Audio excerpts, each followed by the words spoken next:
to the live edition of the Pro Football Alliance Conversation. I am Arlington Lane. Grateful to have you here with me today. We're live, folks. We are rocking and rolling, ready to go. Coming up on the program today, Kelsey Nicole Nelson of Listen In with KNN will be joining me in just a moment. We're actually getting had some technical difficulties up. And she's a professor. She is a sports and entertainment host. She is also does a lot of wonderful things in the community. And a shout out to all of the ladies at Alpha Kappa Alpha. She's one of those as well. And we're going to have a great conversation. We're going to get an understanding that everything is going on in Kelsey's life. And then, of course, we're going to talk what we're here to talk about professional football. We're going to talk some NFL playoffs as we get closer, another week closer to the Super Bowl in Las Vegas. And let's not waste any more time. Go ahead and bring her in right now, ladies and gentlemen, the host of Listen In with KNN and Professor. I get to actually say that about her, man. Professor Nelson, ladies and gentlemen, Kelsey Nicole Nelson. How you doing? Hi, Arlington. Thanks for having me. Pleasure to join you today. Yeah. I was when I saw that you were, I mean, I sat back. I was like, Professor Nelson, really? Like, I'm only used to being called Tuesdays and Thursdays at 8 a.m. Well, touch a little bit about that. You know, how did you get into being a professor? You know, I will tell you, Arlington, I feel like I've been blessed. Like, I feel like me now teaching journalism has seen my life go full circle, right? I still remember when I was in journalism classes at the University of Maryland, and to now be at George Washington University in DC, and I have a class of 19 students this semester teaching Introduction to News Writing and Reporting. It's been so much fun, and I'm thankful and grateful for the opportunity. I'm glad that George Washington thought obviously highly of me enough in my work to put me in that position, and I don't take it lightly. Like, to me, teaching the next generation of journalists is a torch that I carry very strongly, and I feel like it's a heavy responsibility, especially with the attack that media is going through now. You see all the people that are trying to label it fake news, and you know, you see the layoffs that are happening in media. So it's a very trying time to teach media, but I'm hoping I'm equipping my students with the best tools possible to put themselves in a place where they not only enter the industry, Arlington, but stay into the industry. So it's been a whirlwind of fun. I like to think I'm good luck because the same year I started at GW, the men's basketball team has been playing amazing basketball, one of their best. Yeah. I like to think I'm a good luck charm, but it's been lots of fun, and go Revolution. Amazing. And like when you're in class and stuff, you know, you got a lot of guys looking at you like, come on now. This semester, I think I only have 3 guys in my class this semester. So this semester, I think it's more the opposite, you know, where I have young ladies, you know, that I think so highly of me, which means the world to me, because, you know, I remember being in their exact same place and you're looking up to my professors. And so I think for me, you know, it's just been cool to like have students, you know, reach out to me and say, hey, Professor Nelson, I want to take your class. You know, I had students switch into my class, but this wasn't their major, but they just wanted to take and learn from me. And like, that means so much. Like, I'm just like little old me, like you. So I absolutely love it. It's so much fun. They're eager and energetic at 8 a.m. Eastern time, folks, which is not easy to do, you know, but the hour and 15 minutes I get with them each Tuesday and each Thursday, it's a lot. And we have fun. We talk about what's happening in the news. But like I said, the best thing is that, you know, I'm hoping to equip them to be strong writers. And again, just good journalists that can ask good questions. So we have no more of those tumble situations, Arlington. And people not realizing if a team plays indoors or outdoors. That will never be one of my students asking those questions. Speaking of that, when you heard that and saw the clip, and did you start scratching your head like, what in the world was happening? You know, when that was said. I was like, you know what? I'm going to use this example in class to make sure my students understand this is why we're going to practice being good reporters, asking good questions. And I told my students, I didn't think it was a dumb question. I don't believe in dumb questions. I believe in ill-equipped questions. You know, it's a very ill-equipped question. That reporter, obviously, she didn't do her research, but also I don't think her station supported her, you know, enough. And I used to have a good example why stations getting rid of sports departments. It's a good reason why you need to keep your sports department. It's why you need to hire sports journalists, folks who are trained in this industry, right? And then also, like I said, just doing your due diligence. Before you ask any questions, please do your due diligence, because that's going to stay, especially now that's viral, right? That's going to stay with this person. And not to say this person's not a good journalist or reporter, but that was a bad moment. Now our bad moments are with us forever because of viral moments, so I hate it for her. I thought Todd had the shade though. Can we just say Todd Bowles threw some shade with that though? Like, he didn't try to help her at all. He was like, well, I'm only going to be outside about 20 seconds when we're walking into Todd, I see you, Todd. And just, it was funny all around, but hopefully a good learning experience for that journalist. And also, again, I think we're hopefully journalist students across the country to not be that person. You don't want to be that person. Yeah, of course. As I got my guy, Dr. Jeremy Housewright, who is he teaches journalism as well, and he said he loved and enjoyed hearing fellow educators and journalists' perspectives. Yeah, I mean that is like a cool thing. And hey, Brett, good to have you on the show with us today.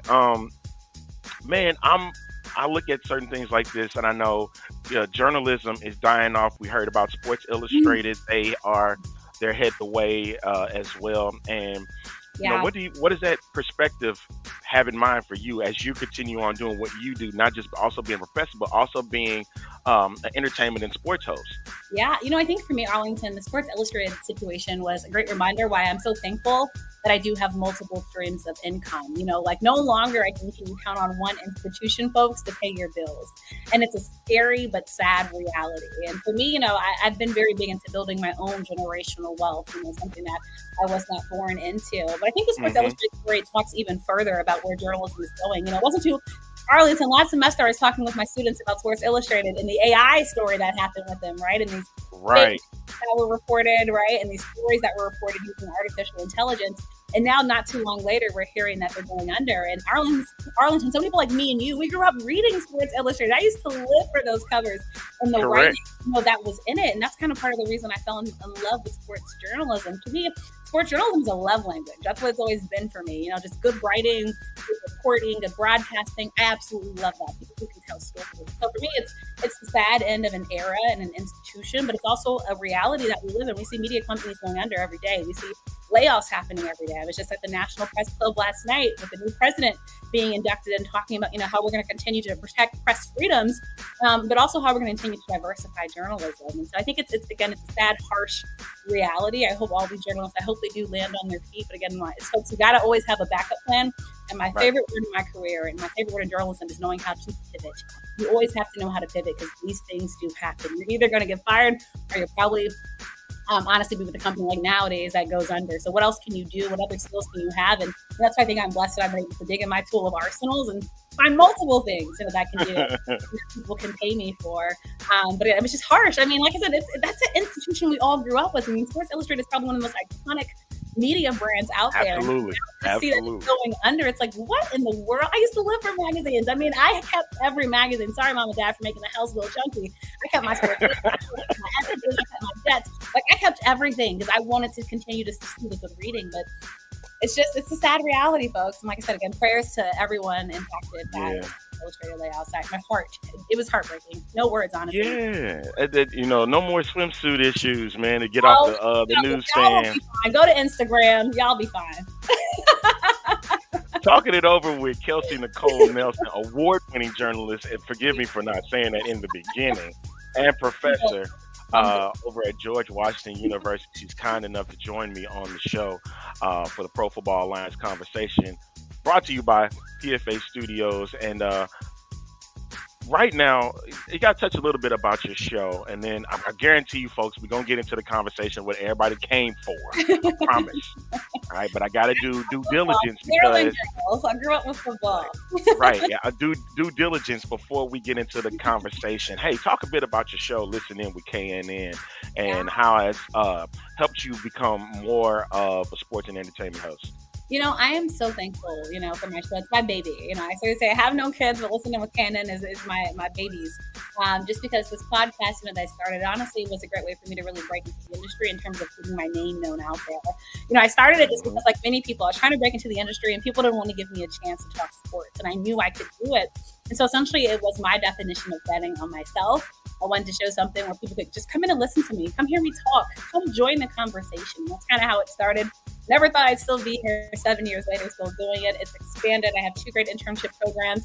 Actually, in the process now of interviewing students, and I've been blown away, Arlington, by some of the talent that wants to come join me. I just talked to students from Kent State and Washington State, and virtual internship program that we have. I'm in the process of booking guests. So Eric Swan is joining me. LaDainian Tomlinson will be coming on in January. Lots of great guest lines up. And so I hope people just come in and talk about playoffs, Super Bowl, all that good stuff, NBA action. And of course, I just want them to tell their stories in a way that maybe they've never been able to tell it, right? I mean, I think the best narrative of your story is yourself. So that's what we do on the show. You can listen to audio platforms. You can come like this and watch us virtually and join in on the conversation. It's an official business now. I'm actually having people reach out, and I'm going to expand it to new talent as well coming in on the network. So there's a lot in the works, you all. I hope you stay tuned. Visit listeninwithknn.com. Check it out. I'm so thankful for our partnership with Fox Sports Radio here in the DMV, 1340 AM, 96.1 FM. And I'm just excited to keep expanding it and keep welcoming on to Hey, here's a question we got for you. Did you find it tough to advance and get respect in a once male-dominated industry? And if so, how did you deal with it? For me, yes, it was tough, right? Because many times, when you're a female, men will test you all the time. But, I think for me, growing up with boys and having to prove myself early on, because I was a sports girl early on, right? And I played a bunch of sports. So for me, it was just kind of like that, but just with adults. And so I think for me, people know what you're talking about. They respect your hustle and work, right? I think I got the respect. Now, do I still fight for it? Yes, of course. Because, a lot of times people judge you without even getting the chance to know you, right? They might just judge you off what they see online or what they read online.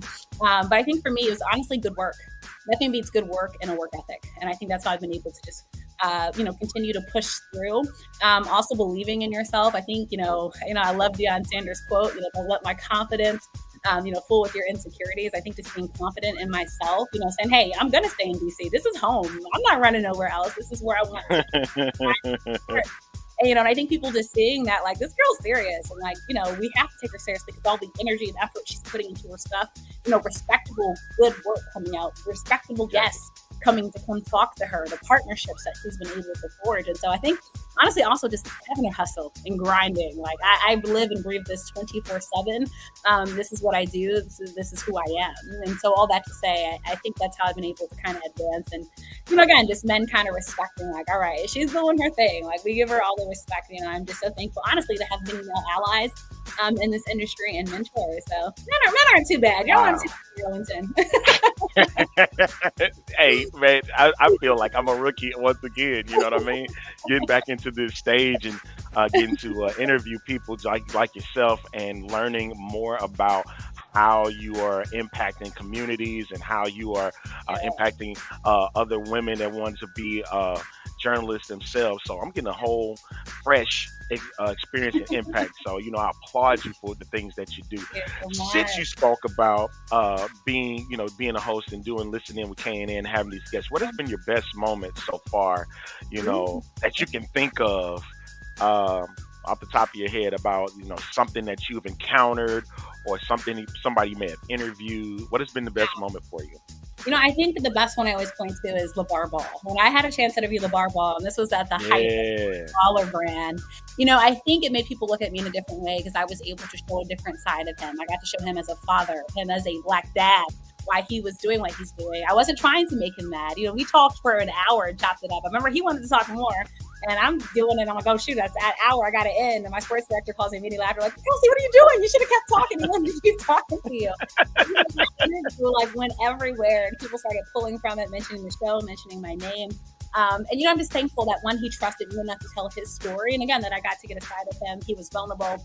And that just means so much to me. I mean, anybody that comes on my show, and this is honestly why I haven't had a repeat guest yet, I want to have that authentic conversation, right? That hopefully nobody else is getting. I want you to trust me. I want them, and I want them to trust me, and I want to trust them, right? So we're able to swap and tell stories. So I think, LeVar Ball, I took the show to the next level. Like, I mean, I feel like after he went on, everybody was all of a sudden like, hey, who is this girl? We got to connect with her and find her and meet her. I think all of us kind of have those people that, really, took a chance. This is when he had younger son playing in Europe, who now obviously is going out in the NBA. But, again, and this is something he didn't have to do. Right? He didn't know me. But, he just wanted to come on. And obviously there's something in me that, again, made him feel safe and trusted. I think that's my favorite moment because I think that's really what got the show more national. and people really talking about it in a respectful way where they saw this is a site that you can get good quality content journalism from. So I'm forever thankful, for that. And you know what? That's what I keep seeing with you is the humble aspect. You're thankful for everything. No, seriously, like, because not a lot of people can sit there and say that. They'll do it like when the end is near, but they won't do it as they progress along the way. And and that's what. Always humble. For me, be humble. Don't be humble. This can be taken away at any moment in time. I look back sometimes, and I'm always like wanting more. I'm that person that's never satisfied, but I also sometimes reflect like, wow, I've been able to do these things. And, I never dreamed of this in my wildest dreams. I had to learn the industry. None of my family was in the industry. And, it was a lot of just learning and things along the way and people helping to guide me. So, I'm forever grateful. I'm forever thankful. I'm thankful that people, haven't had to have a following, that people trust me to tell stories. Never said a kind word. I'm forever thankful for all it means so much to me. I really do try to get back to everybody. It's hard on comments, but that's why I try to do these little personal videos. If you follow me, know what I'm talking about. I just like to say thank you. It's really from the heart, me just speaking off the top of my head. Just being thankful for you all. You all are why I am and why I can be, and that means a lot to me. So KNN is built upon people. That's how I got the nickname. People gave that to me. They were like, "We don't need to like CNN. You're the version of CNN. We want to get our stuff." And it's actually bore from people, talking about. And I've been able to capitalize on that. It's because of them I am. So thank you. Hey, you also got a chance to be on Peacock with Brother from Another. How did that come about? Like, you got with Michael Smith and Michael Holly, and next thing I know, I'm catching you on Peacock. I'm like, is that Kelsey? Better be me. I better have the doing a national show. No, Brother from Another, honestly, it's so much fun. It's a real sports talk show. When I say real, I mean, we really get to talk about things, from our lens. And so for me, it's great to be able to use my background, not just in sports, but my background. I studied public policy. I got a degree in African American studies. I get to pull all of that knowledge, into the conversations we have. They're not afraid to touch on race and culture and the intersection of that with sports. And, it's just like the big brothers. The Michaels are the big brothers, I think, for us. So I think we're like the sisters, for so many. And so honestly, it's great. I mean, Michael Smith hadn't met him in person, but, we met virtually. He came on my show. We had a connection. Me and Michael Smith, I think, took 2 hours on my show. Like, it was one of my longest episodes I've ever recorded, but it was so worth it because he's amazing. I mean, he was so easy to talk to. Like, it felt like we had known each other. We both had the New Orleans family connection, obviously the sports connection. So, so much happened there. And then, and he's another one. Again, as I said, men can be good. Men can be great. He took a chance and bet on me, and we got the opportunity to first appear as a guest. And, then that blossomed into being part of the show. And it's been so amazing. Again, I have like a sisterhood of girls. I have good friends from that show. Not in person, but virtually, we've been amazing friends, just, the connection. So, thankful for NBC and Peacock for just believing in me. And taking a chance and helping my 2023 be an amazing year, partly because of that show. Yeah, people like the NFL chick. I seen her. My great, hope to see her in Baltimore later. Yeah, ladies like Liz Locker Room, and they doing their thing as well. Shout out to all the ladies. Shout out to all the ladies. Vashti over at Carolina Blitz, and Sheena Marie over at Carolina Blitz as well, doing their thing. Right. And yes, folks, I'm finally about to talk about this. I'm with Kelsey Nicole Nelson right here on the Pro Football Alliance conversation, brought to you by PFA Studios. Hey, some of these coaching vacancies are starting to get a little bit interesting, but yours in particular in Washington, because you cover the Commanders. You are there a lot. Yeah. What is the story going on in Washington? Like, I understand they got Ron Rivera. Is Eric Bieniemy the next choice? Are they looking at Harbaugh? What are we looking at for in DC?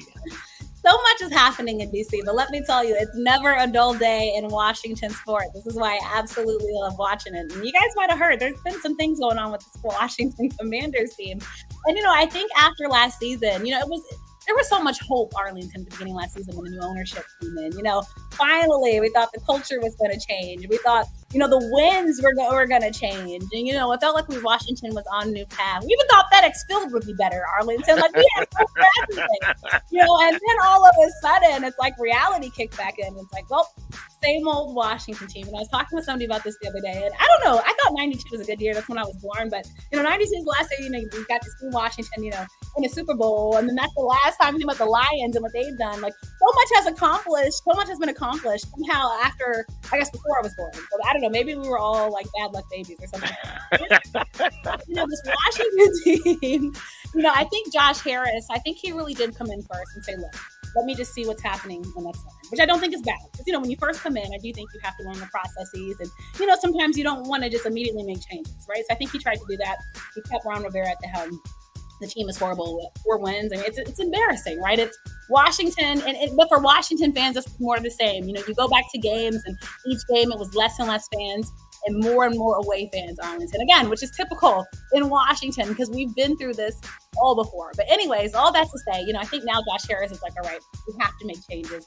Right. He's from this area. He is from this area, so he knows the glory, of this team and what this team can be. And so, all of a sudden, I think we all knew when Ron Rivera was going to get fired, right? That was no surprise to anybody, especially with how the season ended. We finally make that official. And then obviously we bring in somebody who we think can make changes. And of course, I'm talking about Adam Peters, coming from an organization that has won. You think about his relationship with John Lynch, right? And all that had happened, even though I don't think people are giving John Lynch credit. I mean, I think Adam Peters is great, but he's learned a lot from having somebody like that, obviously, to learn from. But Josh Harris thinks, saying, look, we need somebody, obviously, that can first understand leadership, understand accountability, understand what to do with this draft pick, because Washington fans have also not been able, to be happy, with that. And so I think, you're looking at folks, and I think the comment about Eric Bieniemy, I will tell you, at the beginning of the season, many people thought Eric Bieniemy was brought in to potentially, just kind of be a study to get in that head coach role. I have been on record, and you can go back and watch this. I said Eric Bieniemy should not have come to Washington. I have said that. I said that before the season. Why? Because I forecasted season that happened in Washington. I didn't want somebody with so many talents to come to a team that would struggle. They would struggle. I mean, you just saw Terry McLaurin was hard to utilize this year, Arlington, until Jacoby Brissett came in, and that was short-lived, right? And again, it's an indictment on Sam Howell. But again, I know Eric Bieniemy was so great, and this was a big team to take a bet on. It was a big team. He really gambled with his career. So all that to say, I think Eric Bieniemy is great. Yes, there are some people who want Eric Bieniemy, but honestly, if you go to Washington Twitter, Commanders Twitter, there's a lot of people who also are blaming Eric Bieniemy for some of the Washington Commanders offensive team woes. Now, does he deserve all that? I don't really think it's all his fault. He inherited what he had. But all that to say, also obviously some fans who wanted more. So I honestly don't know if he's getting a fair shot to be looked at Arlington, as a head coach. I can't tell me that Washington, is looking at, Baltimore right next door, right? An hour from DC on a good day. On a good day. You're looking at Mike McDonald, the Lions, another team we're going to watch in the playoffs, Ben Johnson. I think they're really looking at teams who have had obviously much success. Raheem Morris with the Rams. I mean, I think Washington is really saying, like, who can we bring in? I can honestly win this locker room back, Arlington. It's not bad in Washington. I mean, at one point we had Ron Rivera, coming out about things that players in the locker room. We had players complaining that Eric Bieniemy was too hard. We had Terry McLaurin saying some cryptic things that, like, we're like, wait, is he good here? Like, so it was a mess. It was a mess. And, I've been in this locker room. I've worked for this organization, for a season through this process and change. But it finally feels like we have some type of stability. So I think, Peters I think his press conference was telling, and, like, again, it seems like he was like, we're going to take ownership of things that we should have been taking ownership about. Like I said, the drafting in there and, bringing stability back to Washington folks, and that's something that hasn't been here, not just in leadership, but, also in the quarterback room, right? I mean, Washington's been on a carousel that's winded and winded and winded for 2 decades. Yeah. So I think all that to say, I think Washington is looking very closely, again, at who can win. I think they are going to look at somebody maybe who's more offensive minded. And I will say why. Because Washington, one of their biggest woes this year was their offensive line. Not just this season, but last season as well. It's hard to have a good quarterback if your offensive line stinks. It's hard to have a good quarterback if every time he's getting pressured. I mean, I felt bad for Sam Howell sometimes. I mean, I had to call my nurse friends, like, is this guy going to be okay? Is he going to be durable, enough for the season? I mean, you should not be the most stacked person, when you're just getting your start. Right. And I think you also look at Washington again, and offensively they had woes. I mean, when they were good, they were good. It's like running the ball. I think is one of maybe the more bright spots for Washington when they were able to do it. effectively and efficiently. But this team, it's honestly only up to go from here. I mean, they were bad. I can't even sugarcoat it. I mean, it was just bad. It's been bad. Again, when you go 4-13 and literally the last in your division, you get embarrassed by the Giants. I mean, Washington, Arlington, it's nothing. It's really nothing. I mean, and the thing that they had was the defense, right, in the front four. But then obviously trade time comes, you send off and ship off Chase Young, right, and he's off to San Francisco, right, and going to Chicago. So then all that hype that was there is now gone, and it did make a difference. Because after they left, the pressures that the team was able to do, it went down, right? It was a different Washington team. It was the secondary, another big concern, for Washington. It's a lot, man. It's a lot. So all that to say, whoever inherits this job, first of all, you must have a good work ethic and want to work hard. Washington is not an easy place to play because you got to get the fan base back. I mean, you have fans that just they're mad. I mean, they're mad and they're sick and tired of being mad. You have players who want to win. I mean, you just do. I mean, the players who have been here for a long time, they're struggling right now. So Peters was a good start, but I really do think Washington, one thing I like, Arlington, they're moving fast. They're moving quick. We're not just waiting. We're about to make things happen. We're about to know things. And so I think that just shows Josh Harris is showing this timeline is ticking. I got here, I bought this team, and it's time to go. And we need to move forward. So all that is, I think I like the head coaching candidates that they're looking at. Am I completely sold, on anybody? Not completely yet, but at the same time, look at DeMarco Ryans. I mean, you just don't know sometimes what somebody can do, right, with what they have. But I will say this has to be right. I think Ron Rivera left a bad taste in the mouth of many. It has to be right. It has to be right. We need a winning season, Arlington and Washington. And it hurts. It does hurt. It hurts a lot. It hurts a lot. I know you've spoken about that.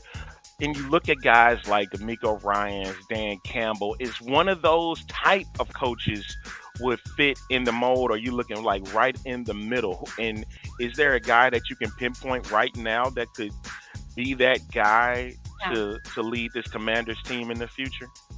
Washington needs a guy that can win back the locker room. They need a players coach. I was on a podcast, or called into a podcast last night, and somebody was saying like, "Oh, Mike Vrabel, would be, look at him, the players." And obviously, Arlington, what were we all like when that happened? We were like, "Wait, what?" Like Vrabel was gone. I think we're also like, we knew some other coaches were going to be gone. I think somebody has mentioned Bill Belichick to me, and I'm like, I don't think he fits into what. Let me just tell you this: if you're a Washington coach, not only do you go to the sports side of things, you are in Washington D.C. Like, this is a political town. There are other factors that impede this team. Like, you have to be a strong person. Somebody that can connect with players. I think a younger person could be good for this job. I think that's why there's some people excited about Mike McDonald. I know people talk about Anthony Weaver, but I think a younger guy, again, that can get belief back in this franchise, Arlington. And not to say an old coach can't. I have a heart out there. Like, I'm like, dang, B. Carroll, come on. Like, he's, it was hard. It was hurtful to see that, but it's like we understood, right? And it's kind of like if you do more the same, what do you do? What do you do to be more the same? So I think for me, I'm looking for somebody that says, like, I want a roadmap. I don't want you to say, you're going to come in and win. How are you going to win? And knowing it's going to be a process in Washington. No one can tell me this team is going to go from 4-13 this year to going to the Super Bowl next year. Now, I want to know somebody who can say, okay, year one, let's at least get to the 500 level. That's the benchmark. But we want to be more than that. That's at least what I can promise you.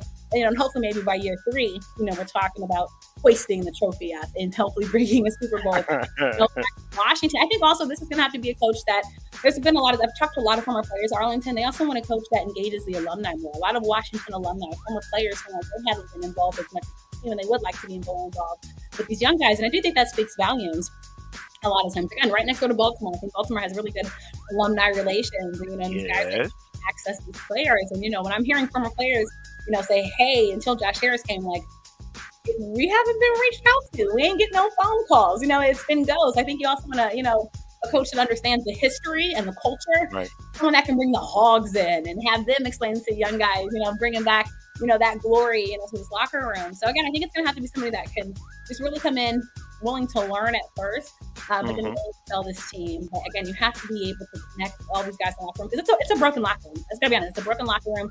There's been a lot that's been going on in Washington.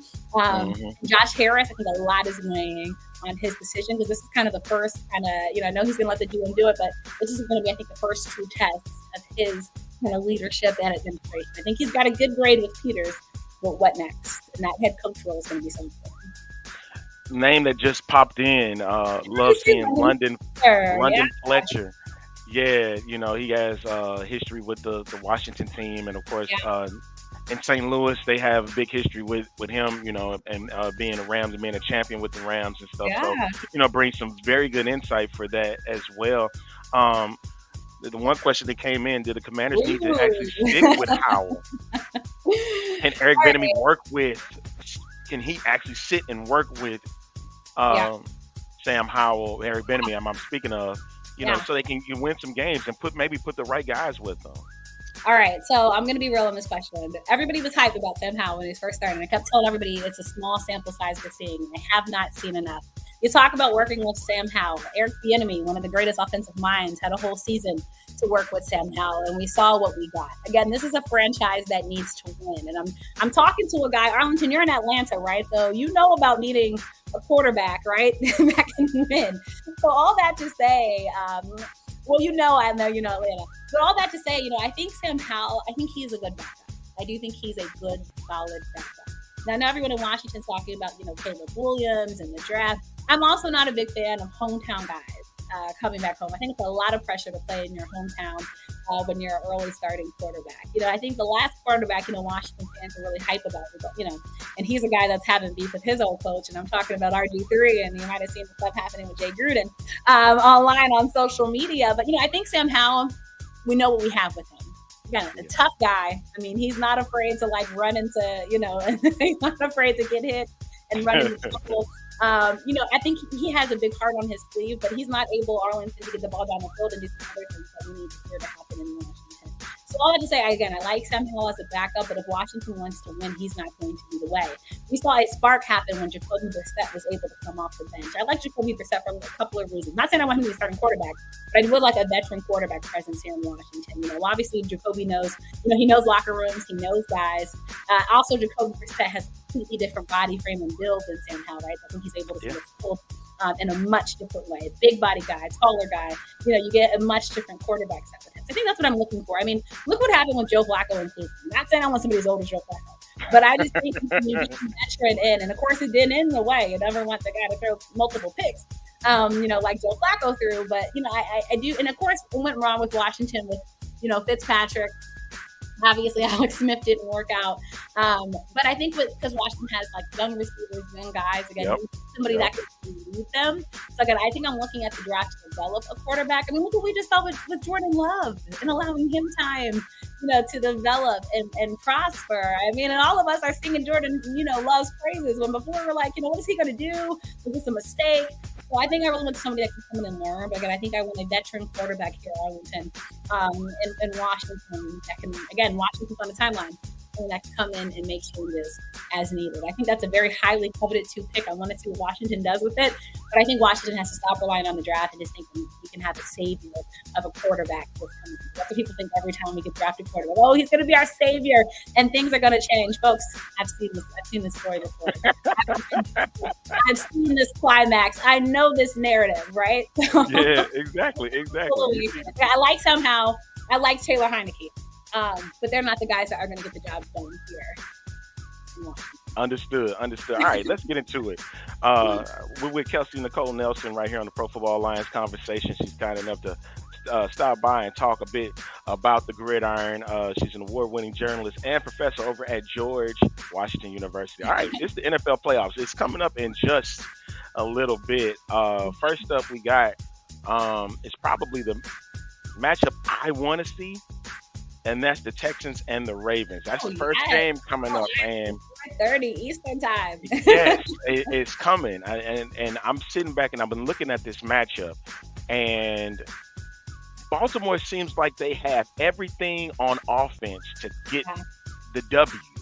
And I mean, get to the Super Bowl, because I said myself after Christmas, we potentially just saw the Super Bowl matchup between the Ravens and the 49ers, right?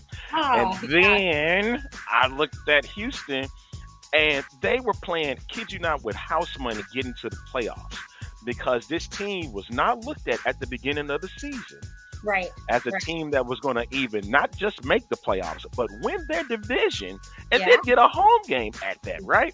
So now we're looking at CJ Stroud, the potential offensive rookie of the year, going against Lamar Jackson, Yeah. probably a high MVP candidate. What are we looking at getting into this matchup? First, let me in the probably. Lamar Jackson deserves the MVP.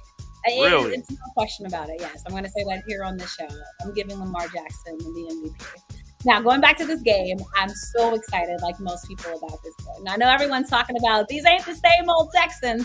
Well, it's not the same old Ravens either, folks, from week one. You know, That's what I remember mean. in that game, there's two sides, you know, to every story. You know, we've seen, you know, CJ Stroud has been amazing. Yes, Who he would have has. thought the Texans would have been here again? I talked about Washington. You're talking about the Texans, another organization that has been through trials and tribulations, honey. You know, after the whole thing with Deshaun Watson and, you know, all that stuff that happened, you know, and to be here now, and who would have thought? Unless you were the biggest CJ Stroud fan, and don't tell me you were. Right. Even with that being said, I couldn't even tell myself that No, CJ was going to have this type of season. not at all. And Or that playoff. performance that he just had, right? That we all just witnessed, that we all were a testament to. So all that to say, you know, I think when I look at this game, you know, I'm looking at Baltimore, and I cover Commanders a lot. You know, I do Ravens as well, since they're right here. Baltimore's run game, for one. I think if they can get their run game going, it's going to be powerful. The Gus, folks, Gus Edwards is so special. Justin Hill. You know, I think when Baltimore when they can run the ball, and they can run the ball well, you know, I'm so sad that Keaton Mitchell got hurt, because he was having a hell of a season, Arlington. Yes, he was. You know, Yes, he and was. I think it's going to be so special, you know, for this Baltimore team. And if you guys have been hearing, Dalvin Cook getting signed to this team is not a bad time to, you know, obviously To have him to play, yes. you know, so it's like, and, you know, I know the way Melvin Gordon, but, you know, Baltimore, when they can run the football, I think they can run it very well. Oh, and by the way, they have a quarterback that can run the football too, and the name is Lamar Jackson. You know, so all that to say, I think that's going to be very special. The Texans defense is going to be tested.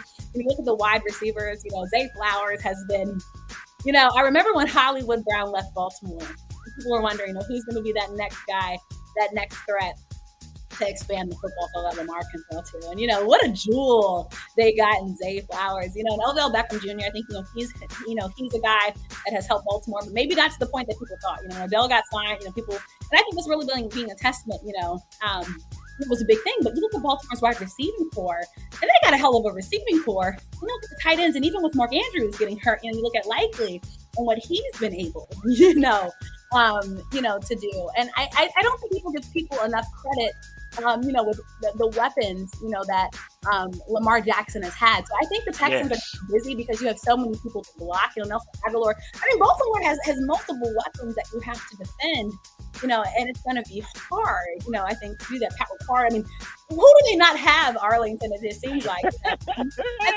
the biggest test on offense, what I'm looking at for Baltimore, Arlington, your offensive line. Yes. There are Oh some my goodness. gaps where you can get to Lamar Jackson on an offensive line. You know, look at Right. Ronnie Stanley's a person we've been having a lot of conversation about, you know, in Baltimore. That offensive line is going to be very telling, folks. You know, there's when you look at the penalties, offensive line, look at that for Baltimore. And I'm looking at the offense. That's what I'm looking at. I think that's where the Texans might have some. If you can put some pressure on the offensive line and get to Lamar Jackson. Lamar Jackson, as great as he is, sees some people under pressure. He's got to protect the football. He cannot afford any fumbles. He can hopefully not afford any interceptions in this game as well. So I think he has to be a clean football game. Do you think it's a lot of pressure for Lamar? And I know he's gone on record and he was like, I'm ready, baby. I'm ready for this game. But do you really think, like, at this point, somebody had just put it out that, you know, they've choked away the number one seed before it, and Lamar has 0 playoff wins. But he said he think it changes today and might get Mahomes. Man, I ain't thinking about the Chiefs at this rate. But my thing is, what he's saying is that's the big key thing for the Ravens, is that Lamar doesn't have any playoff wins, and he's been a number one seed before, an MVP, and has come up short. He came up short against the Tennessee Titans in the last time he was the number one seed. So is it a lot of pressure for Lamar? Because granted, this is the best offense Lamar has had since he's got drafted. Since he's been starting quarterback. Yeah, agree. And I'm like, if it doesn't happen now, when does it happen? I love this narrative because, Lamar is a guy who has had narratives try to define him for his lifetime, and he's been able to break through. Arlington, when I look at on my computer every day, I have a screensaver from the Ravens, and it says, "Nobody cares. Work harder." You know who that quote's from? Lamar Jackson. Lamar understands the responsibility that he's holding. He understands what everybody else is saying, but I think Lamar has been great at understanding how to block out that noise. Now, yes, everyone talks about his past playoff experiences, but as I said, this is not the same Lamar Jackson, folks. No, it's not. The last time he was healthy playing in the playoffs was at 2020. I mean, a lot has changed, since that time. He's healthy now. His body has changed. Remember, he's not as skinny as he was. He's bulked up and built up. And I think Lamar, like you said, he has the best offense around him. Lamar knows, what he's had. Also talking about it, remember, Lamar hadn't played in playoffs. Why? Because he had been injured. Folks, he's had 19 days to rest. 19 days to rest. Y'all ever come off to work for 19 days and go back to work? None of us probably had that luxury, but if you ever did, you'd be well rested and ready to go. Now, I know sometimes people are going to say he could be rusty and, all these different things like that, but I think Lamar's that guy because he can do so much as an athlete. I think him taking care of his body and actually being able to rest is going to be a big testament. Now, yes, if he does lose his playoff game, yes, people will ensue this conversation about, he's not that great and all those different things. I still think Lamar Jackson is a great quarterback. Of course, quarterbacks, that will fall on you, but I really do think, like you said, I think if his offensive line, going back to the offensive line, if the offensive line can hopefully protect him and give him some time to throw the football, we've seen Lamar throw beautiful football, especially when you got someone fast like Zay Flowers down there. Ooh, my goodness. He's so special, of a team. And just think, if the Ravens win this game, who's the guy that they're talking about getting back in the next week is Mark Andrews. You mean Lamar Jackson's favorite target to throw to prior to him getting hurt? Like, I think there's a lot of, special things happening for this Ravens team. But I would just say, don't doubt Lamar. As special as CJ Stroud is, Lamar was the one that we've been watching for a while, right? Be able to do these things. And Lamar will put the game on his back if he needs to. And so, like I said, I'm not as worried about Lamar. The biggest thing about me for Lamar is just, playing clean football, protecting that ball. I think sometimes, when he's thinking, and the pressure's coming, he's thinking about getting the ball out, but then the guy's right there and boom, you fumble or something. You just can't have that because you don't want to. But the good thing about Baltimore is their defense. I mean, think about the games that their defense. Yeah. I mean, Geno Stone with the interception. And I mean, it's so special. I know they'll be without Marlon Humphrey, but still, Baltimore is truly a next one up, type of team where, Roquan Smith at that helm and Patrick Queen. And there's so many names I can give you, Arlington. So I think why I'm saying I'm not worried about Lamar is because also all the guys around him. Yes. This is a special team, Arlington and Baltimore. And I'm hoping, I got a chance to see the Houston Texans, and even before then, 3-13-1 with Lovie Smith, got the number 2 pick. Of course, everybody was pissed off. Hey, why you didn't lose the game so you can get the number 1 pick and whatnot? Hey, that was a plan here, okay? And I know it's a tall task, but again, like I said at the beginning of the show, the Texans are playing with house money because nobody expected them here. Right. And so it's the stage. Exactly. And just like the Green Bay Packers. And I got a friend of mine, my friend Sabrina, she's like, Kelsey is shaming me, man. I got to step my football game up. She got great football IQ because she has seen the game. She watches the game. She dissects the game. And that's why I like having a guest like Kelsey on the show. That's the purpose of this conversation. But yes, this is a fact here. Texas fans should be excited because they also have $75 million in the cap room. And here's the thing. Even with the Texans, I know you got CJ Stroud, you got Nico Collins that's coming up right now. Yeah. And as crazy as it's kept, I know a lot of people don't talk about their running game, but it is coming together. It's not all the way there yet. And honestly, that could be a bright spot for them in this game. I love Baltimore's defense. Look at what they've been able to do. Pretty much first in every category and first in sacks. But I think when I have seen teams be successful, they have to be able to run the football against this Baltimore defense. And I think that is where maybe, again, the Texans, if they are to do something, that could be a bright spot for them against this Baltimore team. And like I said, I've been a fan before D'Amico got there, and then D'Amico came in and literally changed the whole culture. And this is a defensive guy, and I think Harbaugh is mostly an offensive guy. Am I right or am I wrong about that? It's know what's funny? Harbaugh, you remember Harbaugh's a special teams guy. Remember when he came to Baltimore? That was right. Like his background. And it's funny though, because sometimes you look at when the Ravens special teams is good, they're really good. Look at the guys on the special teams, they can be really special. But I feel like Harbaugh's the one guy that I don't know if I put him in either category because he's special teams. You know what I mean? I feel like he's equally. I will say what Harbaugh has got a lot of props for is his relationship with Lamar Jackson, going back to Lamar Jackson, and how much he trusts Lamar. I mean, you talk about a special bond between a coach and a player. He really does give Lamar the keys to the Lambo or whatever you want to give him. He trusts Lamar with that football and to make the right. I mean, there's sometimes Baltimore will be like on the 50-yard line. It'll be like 4th and 3. It's like, what are you doing, coach? What are you doing? Like, he trusts Lamar, man. Like he trusts. But he trusts Lamar, and it's so special, and it's honestly been so great to see. And I think that's why, Harbaugh has been, remember, looking at one of the longest tenured coaches right now, folks, in the NFL, and Harbaugh. And I feel like he doesn't get the credit, because we're always talking about Jim, because Jim's kind of the louder one, and, the one that we kind of follow. Now Harbaugh has secretly been doing something special in Baltimore. And Baltimore's always the team, let's be honest, Baltimore's always the team we expect to get to the playoffs. It's can they get to the Super Bowl, right? I mean, Baltimore for a long time has played good football. But, it's like, can they get back over the hump? We don't want to keep going back to the Harbaugh Bowl in 2012, and Reed special 2 tickets to Paradise song. Those guys, listen. We want to go back forward, and now it's Lamar. And again, he's one of the most captivating players in the National Football League right now. So can he add, and it would be so special if he could this year, because talking about cap room, Baltimore, I'm Patrick Queen. There's some players I'm looking at, Arlington, where I'm like, this is the year for Baltimore to do it. This is the year for Baltimore to do it. And it's going to be a different team, right? Shout out to my guy Brian Waters, man. He's a big Ravens fan, and so I know, and that's your media brother too. So, and I know he's really looking forward to this game. I am too. And so, if you can give a final score or something close, what are you thinking? We looking at for a final in this Ravens Texas match? I actually have this being a little bit closer game. I know some people are like, "Kelsey, it's going to be a blowout." I think the Ravens are a better team. I don't think it's going to be a blowout. I'm here in the Maryland area. It's windy today. We still have snow on the ground. It's cold. Obviously, not saying that's going to impact Baltimore. But, you look at the wind. You look at how special Justin Tucker can be. Sometimes the Ravens have had to rely on somebody like him. So I think it's a 10-point win for Baltimore. Okay. So I'm getting winning by a touchdown and a field goal. Oh, this is hard. I'm going to do... I don't know if I want to give Baltimore 30. I'm like, I want to give them at least 30 points. It's cold. You might have to in this case. Part of me wants to go 27, but then a part of me is like, should I go 33? Hard. I'm going to stick to a 10-point win. I can't give you a final number. Give me a score? Oh, get the gracious. I'm like, 27-17 would have been fine. You know what I mean? I can understand that. CJ Stroud, I might give him more than that. You know what I mean? I just... I mean, that's I do tough. Think I'm looking at the weather again, y'all. It's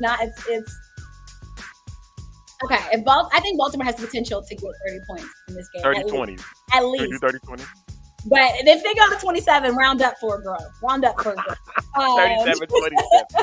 But a 10-point win, I think, at least for Baltimore. If it is a blowout, I'll tell you, I won't be surprised because the Ravens are a good team. But I do sometimes, of course, worry about any team that has come off a break, especially after how, But again, I think remember what the Texans did last week. This ain't the same team we're playing, folks. It's a completely different ball game. Again, I think CJ Stroud will be special, but that Ravens defense, like I said, guys, they have the most sacks in the NFL. Okay, right. They have that for a reason.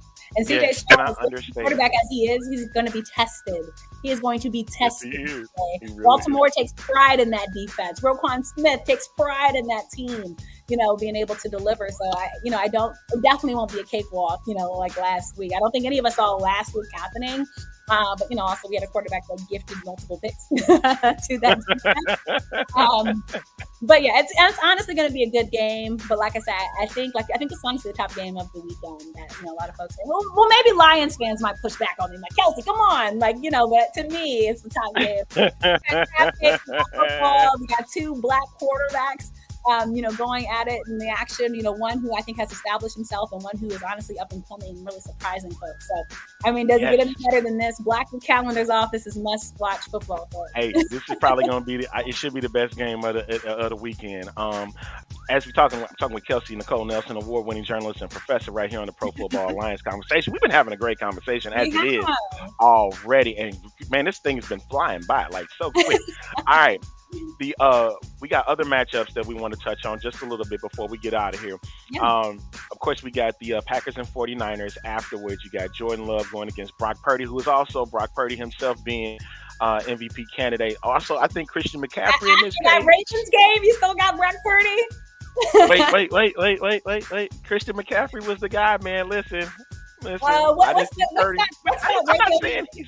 not saying he's the guy. Arlington, is Lamar too quarterbacky?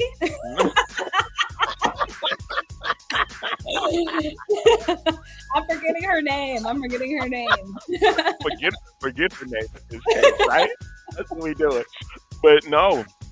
Here's my thing, and it leads to. I'm glad you brought that up, that quarterbacky comment, because it led to the whole thing with Cam Newton about game changers and game managers. I'm like, yeah. Brock is a true game manager. At the end of the day, stats don't matter when it comes to this, because all he's making sure is he don't throw picks. Right. Lamar uses his legs when it comes time. If he needs to. So that's the crazy thing. I'm like, why are y'all not understanding this whole game changer, game manager thing? That's what Dak Prescott is. Sorry, Ashley Baker. I'm sorry. When we have you on the show. He is what he is. Like the whole thing, Mike McCarthy.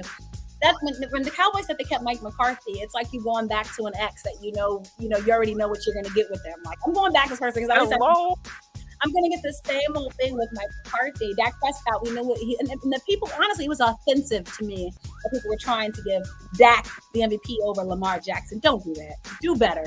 So all that to say, like I said, Dak is a solid quarterback, but Dak is not going to be, I think, that guy to get you over, the hump. And I know the Cowboys fans are saying, oh, we're the best. We saw what we saw. And like my favorite Maya Angelou quote, when people show you who they are, believe them. I believe who the Cowboys are since the first time I've seen them. So it's the same. So, I'm over that. But like I said, Brock Purdy, I think he's talented. I have given him his props and praise. No one thought he could do the job. We laughed at Mr. Irrelevant. He's been solid for the 49ers, but I think the Ravens exposed Brock Purdy. There's a reason why we got to see him, benched during that game. That was supposed to be a thriller that turns out to be a teller, and who the Ravens truly are, and I think who the 49ers were pretending to be in Arlington, quite frankly. So I like the guy, but don't. I'm looking forward to the game, and I want to see if he's able to bounce back. I really do. This is going to remain true forever. They'll never win another title as long as Jerry's still running the show. Ooh. I've said that on record. I've told Cowboy fans the same thing, and guess what they did? They agreed with me. Is that you have to get Jerry Jones cannot be the general manager, and you have to stay. You got to be hands off. Yeah, but hands off. You can't tell a billionaire with that. You can't do that. Exactly. He wants to be hands on, and guess what? You're going to get what you paid for. But I'm glad you brought it up, and I think that's what we're seeing in Washington right now, where I think Josh Harris is really saying, "Look, I want to pick people who I believe can again give them the keys and let them ride the Lambo." And I think that's what we're seeing in Washington, right? Some people he can really trust. But I think that's been really telling of Josh Harris. Opposite of Dan Snyder, who was here previously, who wanted to be involved in everything. And I think fans are really appreciating that again. Right. Josh Harris and his regimen, and picking people who can be leaders and trusting them in their leadership with what they're going to do. All right. Let's bring it back. Packers 49ers. I know we got on the tangent. We did. Both of us did. We did. We're going to bring it back. 49ers Packers. We talked about the potential of this number one seed here, Christian McCaffrey being a MVP candidate. They got Deebo Samuel, of course. Now Jordan Love, after what they did to the Cowboys, and I'm very grateful for what they were able to do on that particular day. I think everybody was. I was highly upset at Matt LaFleur when he took out his starters with 8 minutes to go in the game. You wanted to continue. You can't do that. the crap has to continue. The beatdown must continue because the minute that he did that, they scored twice in 2 minutes. You wanted a recap then of the Falcons and Saints. You wanted coaches to be ready to about to throw hands or something, Arlington. Yep, absolutely, because this is the playoffs. If your team is not coming out, listen, I'm gonna say this publicly on record. If you're coming out to compete against me and your team is not doing their job and I'm beating you down like a bloody pulp, that's your problem, not mine. It's not my problem. That's true. But when I heard the story about what happened and that Jameis Winston was the person that overruled Dennis that Allen, was so funny. Totally different story. And even better, I was in New Orleans during that time, so to actually be there with the fans and totally it was a fun time. That was totally different. If that was a Dennis Allen call, I'm cool. I'm cool with that. But since Jameis Winston overread that, it was like, nah, I'm not trying to do that, and he did it anyway. Hilarious. That's on Jameis. You go after Jameis for that. You don't go after Dennis Allen. And he was like, he's trying to defend himself with it. And that was the whole problem. But that was the whole Jameis Winston thing. But back to the story at hand. This Packers team, they come out. This is the thing. Bears fans are pissed off like to a core because this team somehow keeps finding ways to make noise when they get to the playoffs. It doesn't matter who's the quarterback. Brett Favre can come through the door. Aaron Rodgers could come through the door. Lynn Dickey could come through the door, and they still gonna get a playoff win. Brett Favre comes through. Just make sure he makes a stop in Mississippi to do Hello. Right. Listen, don't you start that stuff up in here. Don't start. That's all I'll say. Hey, because I throw shade at Aaron Rodgers when it comes to that COVID stuff. All right, get your shot. All right. Anywho, my thing is this: when it comes to that offensive line, that run game with Aaron Jones, it's hard to stop. And that's what the key thing is for this 49er defense is can they slow down Aaron Jones? Because Aaron Jones had a big impact on the Cowboy defense that's been ranked in the top 5, top 3 in the season. They beat up Dan Quinn's bunch bad. Right. And so now you got a 49er defense. So as you mentioned with Chase Young on the side as well now, will they be able to slow down a guy like Aaron Jones? Jordan Love at that. It's going to be so interesting, like you said, because yes, you have that. But the 49ers, I think what makes them dangerous on both sides of football, they're very talented, right, on both sides. And they've been more consistent, right? They've just been more consistent for a longer time. So I do think they have that on their side. Again, so we talked about the Ravens. We're talking about another well-rested team, Arlington, well-rested team, coming in. But also, will that hurt them against the momentum coming in? So, it's hard to bet against them. And it's funny, you look at the seeds that are playing, or you look at the seed that's playing them, you look at the seed that's playing the Ravens. It's been interesting. Again, I don't think a lot of people had this on their bingo card for 2024, but 2024 has been a hell of a year. But all that to say, I think I do like the 49ers, but I think a lot of these games might be closer, I'll say, than folks might be thinking. Me too. I think so too. I think this is looking at a 7-point, maybe a 6-point aspect for this game. Yeah. It's going to be a touchdown away from both sides. I think one of them is going to go down to a field goal. Ooh, which one? Which game you have coming to a field goal? I got Lions and Bucks with that one. That one's going to be so interesting. Because it's two teams again that nobody, had on their thought we would. The Lions, yes. The reason why I can say the Lions is because they had a good year, right? They had a good year.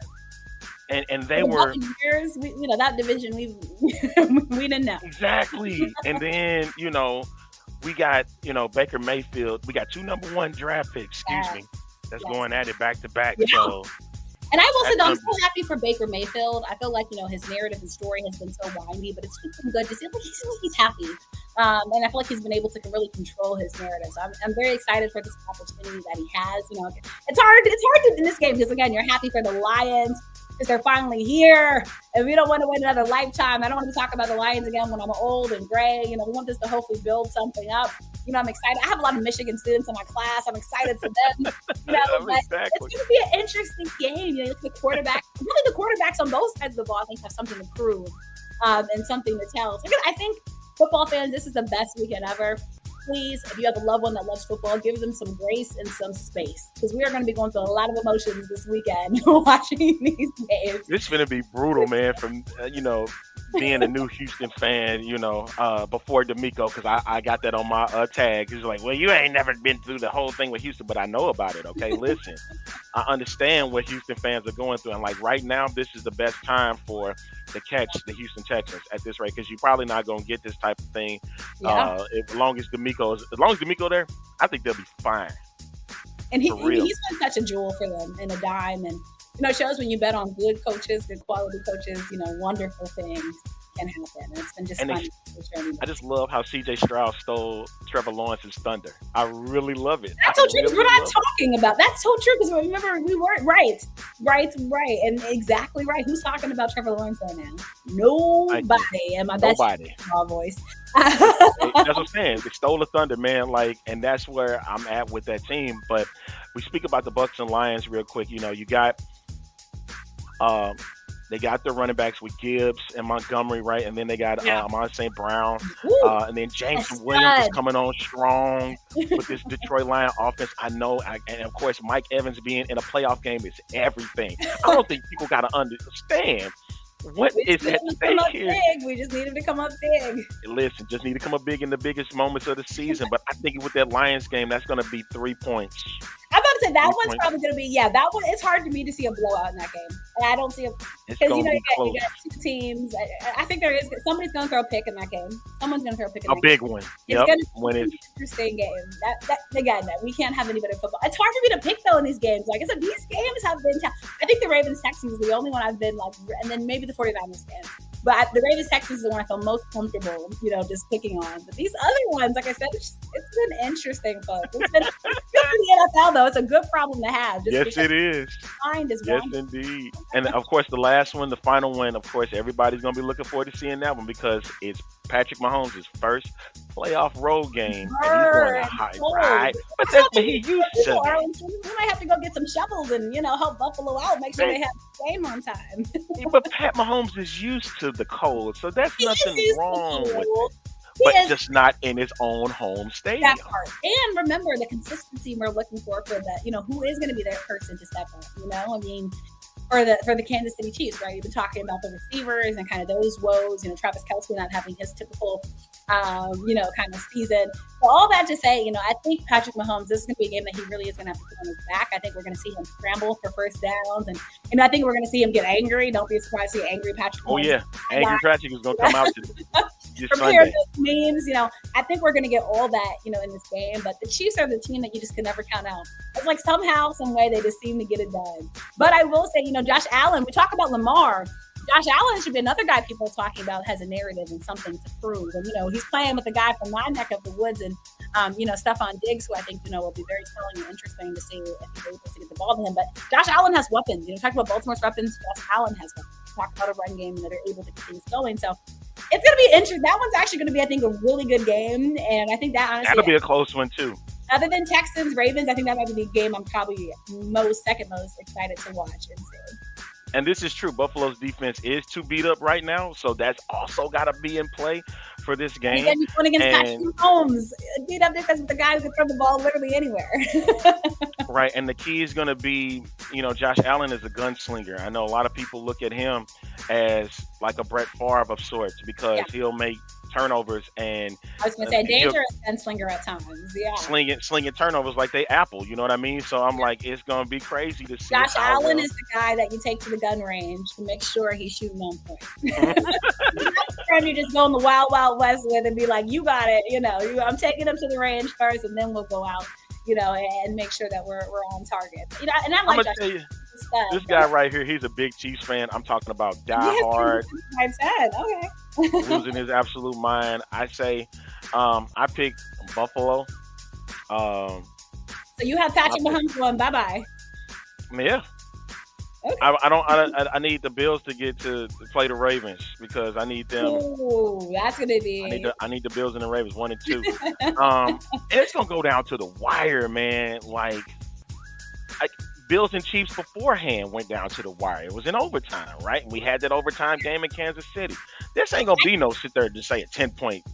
I think Buffalo can win. If Buffalo wins, Patrick Mahomes has a turnover.